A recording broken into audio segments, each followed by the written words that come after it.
ازيكم يا صحابي؟ تعالوا النهارده نعرف معلومة طقسية جديدة.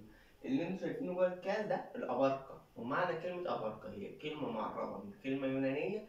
معنى الكلمة اليونانية دي اسمها الباكورة، واللي جواها ده عصير العنب اللي بيرمز لدم السيد المسيح أثناء القداس الإلهي. لما بيحل الروح القدس على عصير العنب بيتحول لدم السيد المسيح. طب حد يعرف هو ليه بالذات عصير العنب؟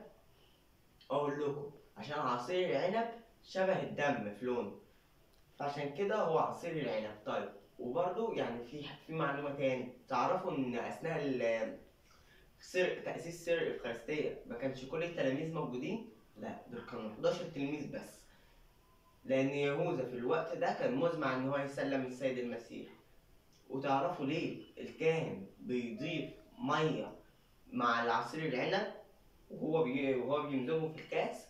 اقول لكم انا ليه. عشان السيد المسيح لما طعنوه في جنبه نزل ميه ودم. وكده نكون خلصنا معلومات النهارده.